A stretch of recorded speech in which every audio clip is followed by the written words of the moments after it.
So I'm out here trying to find a fossil locality, a really old and very extraordinary fossil locality. And I've been doing a lot of research, looking at old maps, reading old journals, historical documents, trying to match up photographs of the area.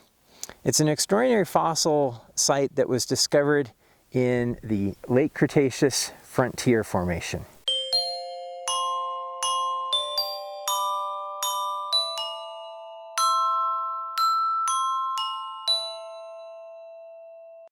Welcome to the Rocks of Utah, where we explore Utah's geology one layer at a time. The man who had discovered this fossil site and collected from here was a man named John Fremont. And he wrote on that day in his journal about his fossil discovery that I'll read to you.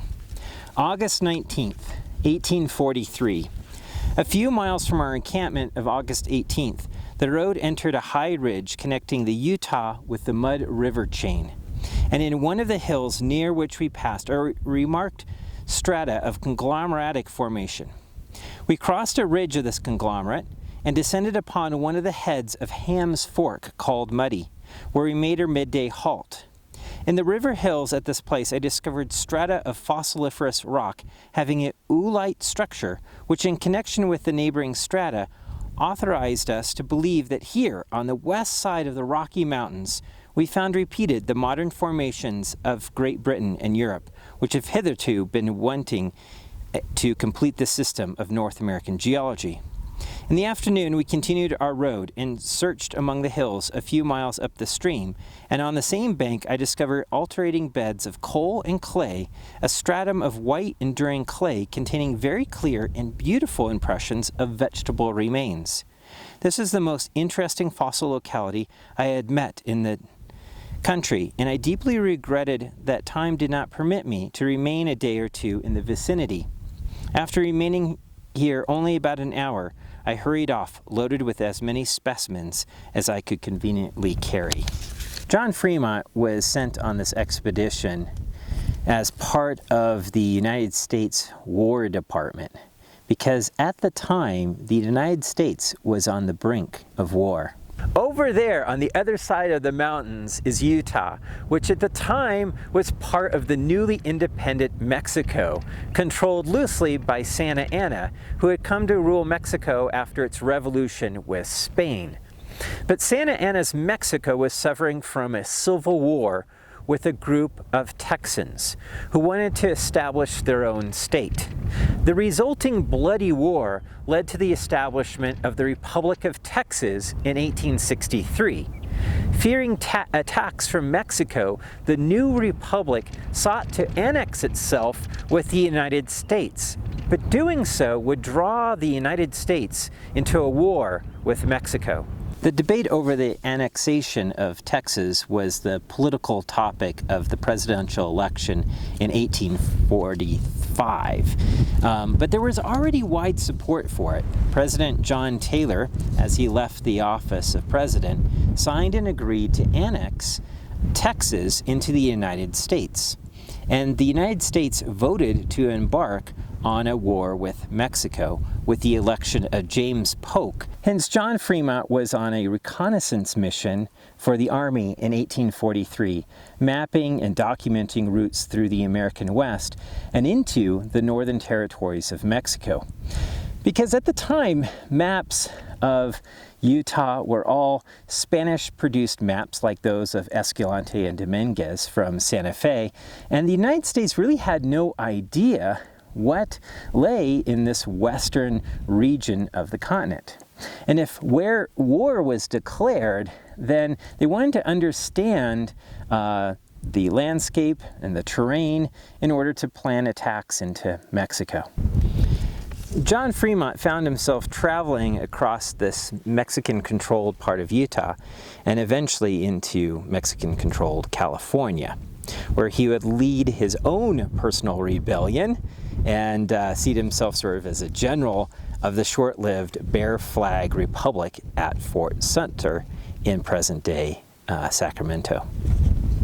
Once the war with Mexico had started, he surrendered to the military, was court-martialed in California and sent off to Washington, D.C. for insurrection. He would actually run for president as the first member of the newly formed anti-slavery Republican Party. Fremont was defeated in his political race, but eventually took command of Union troops under Abraham Lincoln during the Civil War, even though he was raised in the southern states of Georgia and South Carolina. During the Civil War, John Fremont lost a major battle with the Confederate General Stonewall Jackson in the Battle of Cross Keys, and then he retired from military service. However, John Fremont's legacy today is the maps that he produced, which promoted pioneers to follow the wagon trails to California, starting in 1849 with the 49ers, and the first Mormon settlement of Utah beginning in 1847 at the conclusion of the war with Mexico.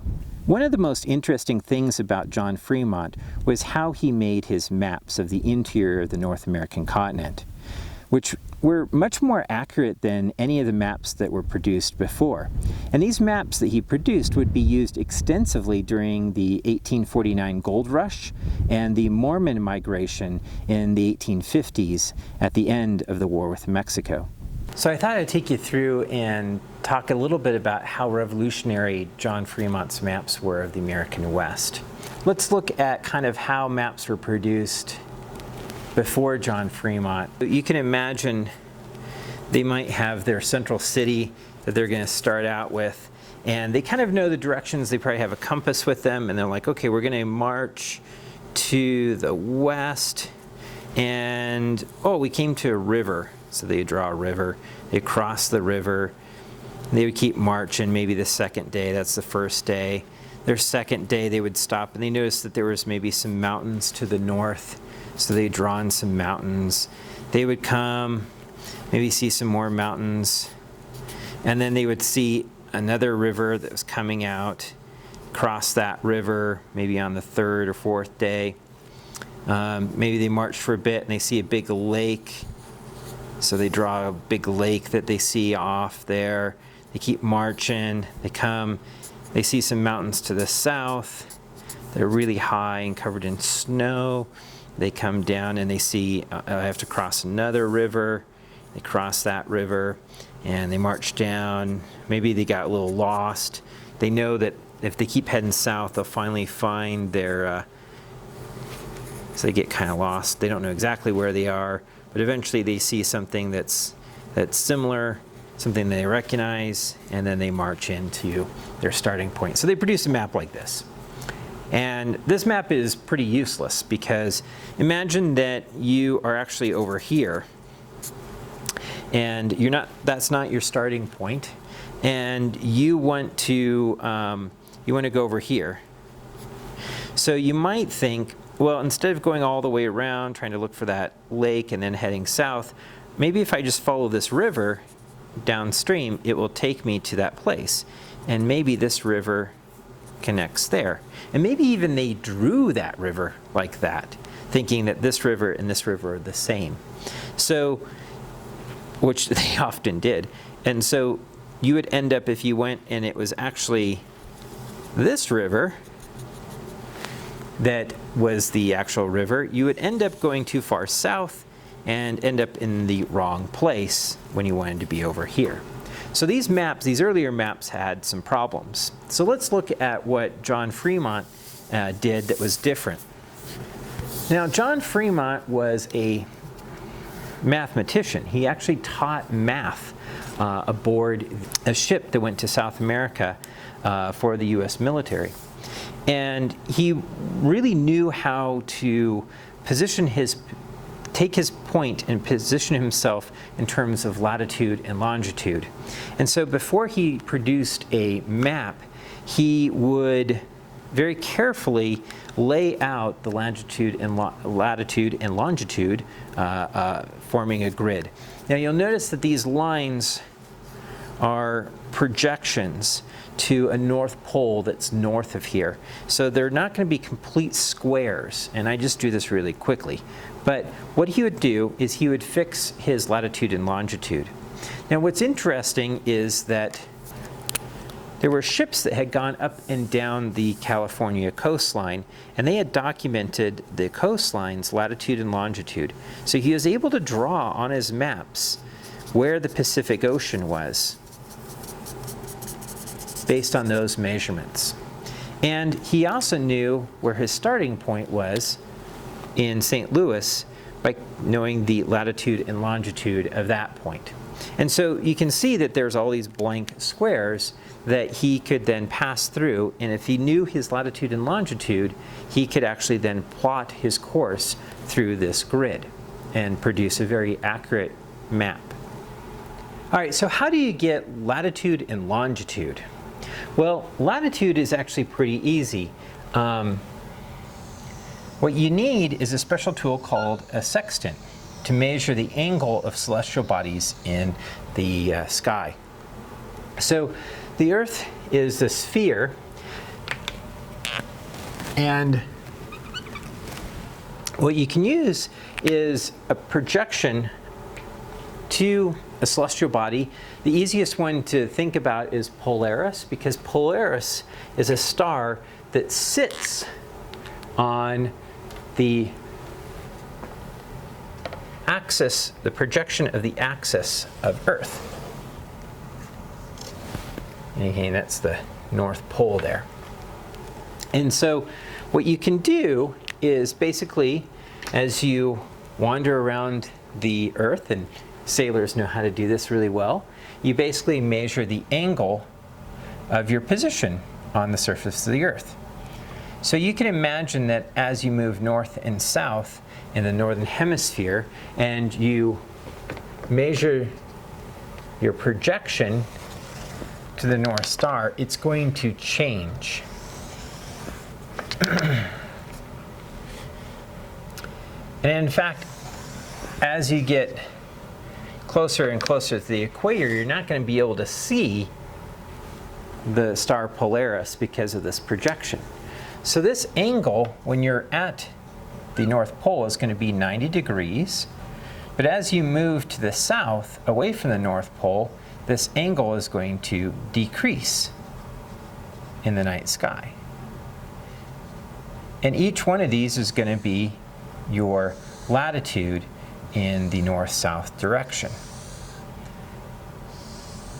So that'll give you that component of the grid. But what about longitude? Well, longitude, what you need to do is to carry with you a very nice, accurate clock. And what you're going to do is every day on John Fremont's noontime or midday halt, you would stick a stick into the ground and you would record the shadow. And you would record precisely on that precise timepiece that you have, that clock, when the shadow is the shortest. That'd be the local noon time in which the sun is at the highest point in the sky. So you'd record that. So let's say the clock says it's 3:45 p.m. Now that time is not the local time. That time is set to the Greenwich time at 0 longitude. So then you look up in a table to calculate your longitude, knowing the time of your local noon. Because the time zones, of course, are caused by the Earth's spin. And so as it's spinning, each of the time zones is going to be slightly different. So that's going to give you your longitude away from 0 longitude. And that'll give you the east-west direction that you're going. So by having those two coordinates plotted on his maps, it was a very effective way of making maps. So as he moved around on the landscape, he could make a pretty precise map. So you can imagine that he maybe marched off and he would then take his noonday longitude, which would give him this coordinate, and then he would look up in the night sky and get Polaris, although he could use the sun too, and get latitude. And then he would plot where he was.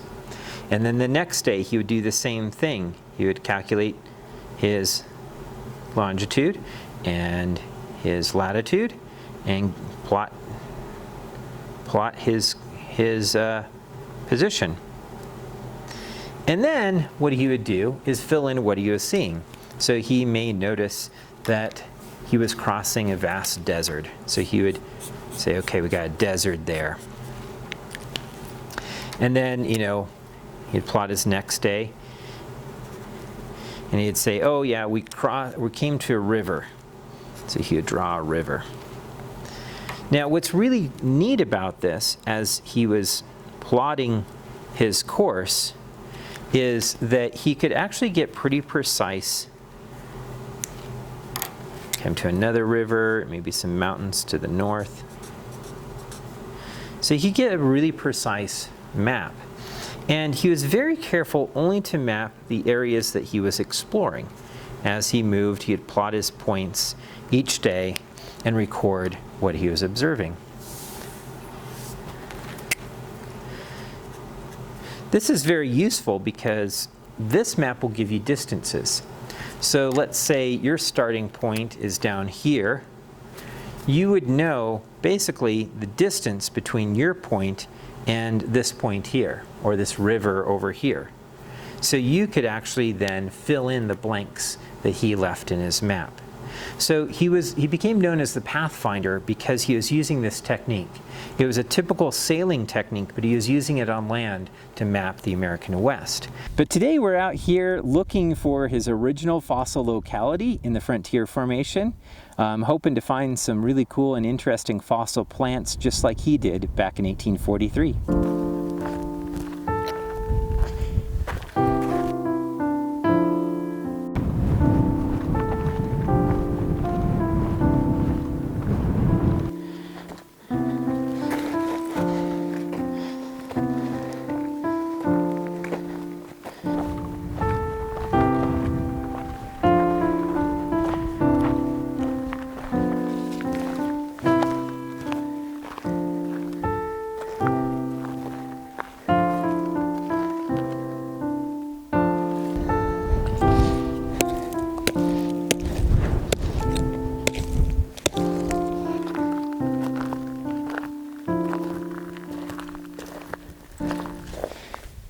Now the Frontier Formation is a thin series of sandstones, some mudstones, some coal layers that lay between the Manco Shale, which in Wyoming is called the Baxter or Hillard Shales, and the Mowry Shale or Aspen Shale in Wyoming. This wedge of sandstone sandwiched between marine shales represents a prograding shoreline into the western interior seaway from the coast of Laramida, which was the western half of the North American continent when it was divided into two by the western interior seaway. Now this coast was rich in Cretaceous trees and plant life, representing kind of a unique view into a flora that was on the cusp of the radiation of flowering plants, the angiosperms. Marine bivalves and ammonites are also found within the unit, often just above and below as the shoreline retreated and then advanced, capturing these shallow marine animals along the shoreline. Now these fossils and the biostratigraphic ranges indicate that the Frontier Formation straddles the Cenomanian and Tohorian ages of the late Cretaceous, so it's dated to about 94 million years ago. The small little bivalve. There are some really nice ammonites too that can be found in the top part of the Frontier Formation.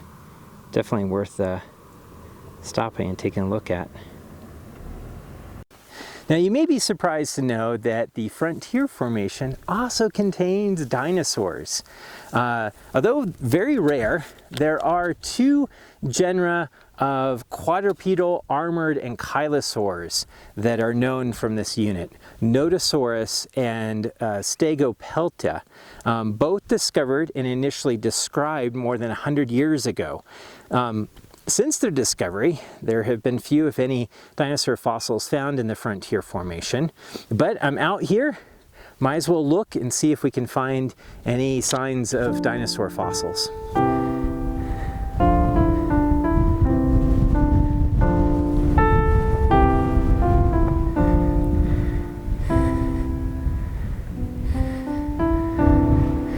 Okay, look at that. That is awesome. You can see that leaf poking out right there. Look at that cool leaf right there. 94 million year leaf. That is sweet. So here's another nice leaf fossil. You can see the little variegation, so very cool. You can kind of see why John Fremont got really excited about these fossils, because they're pretty obvious once you start splitting the rock. With the white rock and the black fossils. So it's actually pretty cool to find this site. I didn't think I would find it. John Fremont's 1843 fossil locality. Just based on his description, I know that conglomerate they talked about was probably this ridge that's up here, a couple miles over. Came down into this valley, saw these rocks up here, climbed up here, started looking at them, and discovered these really cool fossil plants. His collection ended up at the Smithsonian Institute, where it was later studied by paleobotanists in 1907. However, I don't know if very many people have worked on the frontier flora very much. Most people have concentrated on some other Cretaceous sites of similar age elsewhere, but this is pretty cool. So in 1868, the Transcontinental Railroad was completed, connecting Utah with both coasts of the United States of America. And the running of locomotives required coal. It required a lot of coal. And John Fremont's 25-year-old description of the coal-bearing frontier formation brought geologists and miners to the area in the 1860s and 1870s, and small towns formed in the middle of the Great American Desert to provide coal to the railways.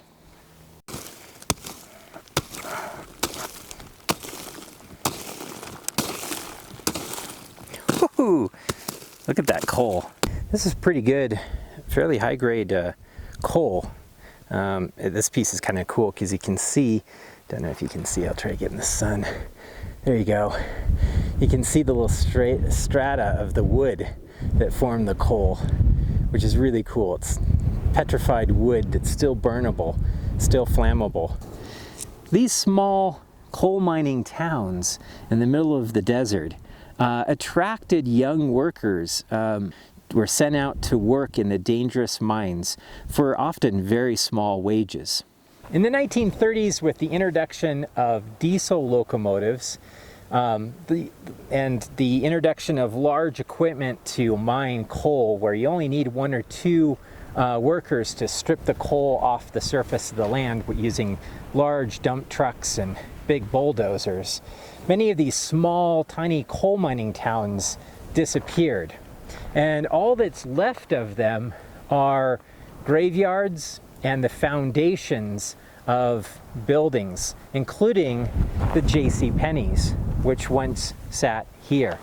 Today, very little is left of these coal mining towns. Finding lots of this stuff here, which it looks like lava rock, with all these like little holes and bubbles and stuff in it. This is actually what it is that in the process of making coke from the coal, they would build ovens and they would heat the coal up. And this stuff is sort of the melted silica rich part of the coal that's not the coke, that's sort of a byproduct, and it's just everywhere. This is actually really cool. This is the remnants of a bicycle. Man, an old bicycle.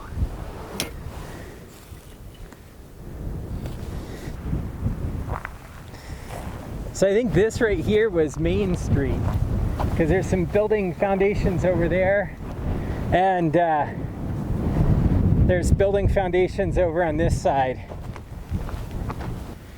Here's a wine bottle that I found, an old part of a wine bottle. There's some of that purple glass. It's really quite pretty.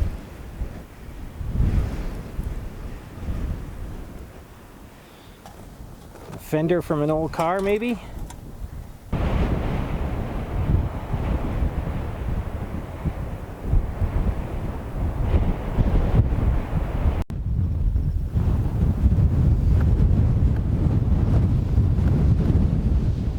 Because the frontier formation consists of rock formed from oolitic grains of worn beach deposits of sand, the rock layer was like a sponge filled with spaces for ocean seafloor water to move through this layer for millions of years that followed its deposition. This underground water resulted in the formation of large concretions like the one above my head that resemble cannonballs or lithified beach balls. Wow, this is bigger than a beach ball. Wow, this is huge. Concretions form when a nucleus of a grain begins to precipitate minerals around it, lithifying the rock into a hard stone. It's a bit like taking glue and pouring it into the sand. The sand that sticks to the glue will harden to it, and this forms shapes that are more resistant to weathering. These shapes are a result of the mineralization that happens after the sand has been deposited and buried deeply in the earth. So this is pretty cool. This is a concretion that's broken open, and you can see these crystals in here that form these kind of cracks. And usually when these concretions form, they kind of expand and contract. And inside this is calcite that forms in those cracks. And this really just indicates that there was a lot of groundwater that was moving through these sands, probably for millions of years, and they were precipitating out these crystals of calcite.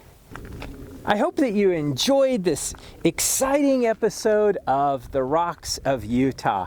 I want to thank my Patreon supporters, Justin Bovey and his son, Pablo Losatu Figuez, and Dan Chapshaw, as well as the Forney Family Foundation and the Utah Fieldhouse Museum in Vernal, Utah, as well as the United States Bureau of Land Management under my research permit, UT 12-0012S.